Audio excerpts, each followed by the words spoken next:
بسم اللہ الرحمن الرحیم۔ ان میں سے ایک شخص یہ چاہتا ہے کہ کسی طرح 1000 برس جیے، حالانکہ لمبی عمر بہرحال اسے عذاب سے دور نہیں پھینک سکتی۔ جیسے کچھ اعمال یہ کر رہے ہیں، اللہ تو انہیں دیکھ ہی رہا ہے۔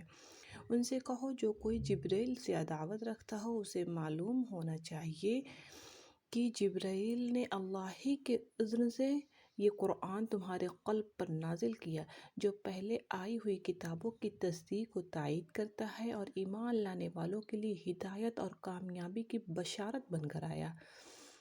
اگر جبرائیل سے ان کی عداوت کا سبب یہی ہے تو کہہ دو کہ جو اللہ اور اس کے فرشتوں اور اس کے رسولوں اور جبرائیل اور میکائیل کے دشمن ہیں، اللہ ان کافروں کا دشمن ہے۔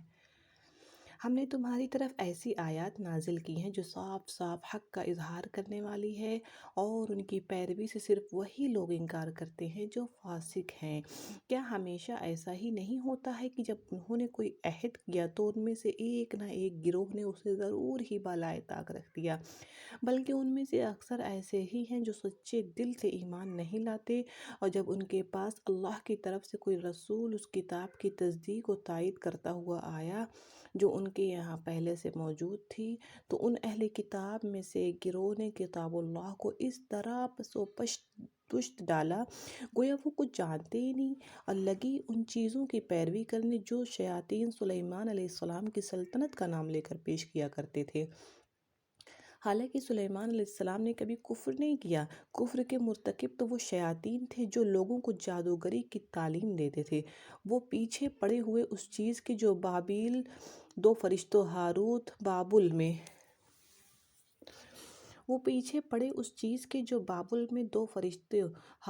اور ماروت پر نازل کی گئی تھی۔ حالانکہ وہ فرشتے جب بھی کسی کو اس کی تعلیم دیتے تھے تو پہلے صاف طور پر متنبہ کر دیا کرتے تھے کہ دیکھو ہم محض ایک آزمائش ہیں، تو کفر میں مبتلا نہ ہو۔ پھر بھی یہ لوگ ان سے وہ چیز سیکھتے تھے جس سے شوہر اور بیوی میں جدائی ڈال دیں۔ ظاہر تھا کہ اذن الہی کے بغیر وہ اس ذریعے سے کسی کو بھی ضرر نہ پہنچا سکتے تھے، مگر اس کے باوجود وہ ایسی چیز سیکھتے تھے جو خود ان کے لیے نفع بخش نہیں بلکہ نقصان دہ تھی، اور انہیں خوب معلوم تھا کہ جو اس چیز کا خریدار بنا اس کے لیے آخرت میں کوئی حصہ نہیں۔ کتنی بری متاع تھی جس کے بدلے انہوں نے اپنی جانوں کو بیچ ڈالا۔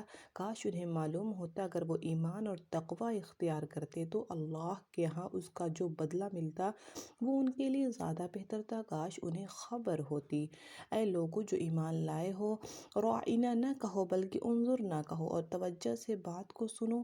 یہ کافر تو عذاب علیم کے مستحق ہیں۔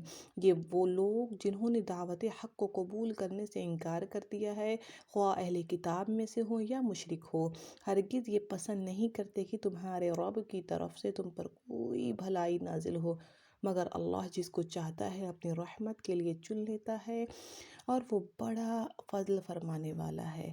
اللہ ہم سب کو کہنے اور سننے سے کہیں زیادہ عمل کی توفیق عطا فرمائے۔ آمین ثم آمین۔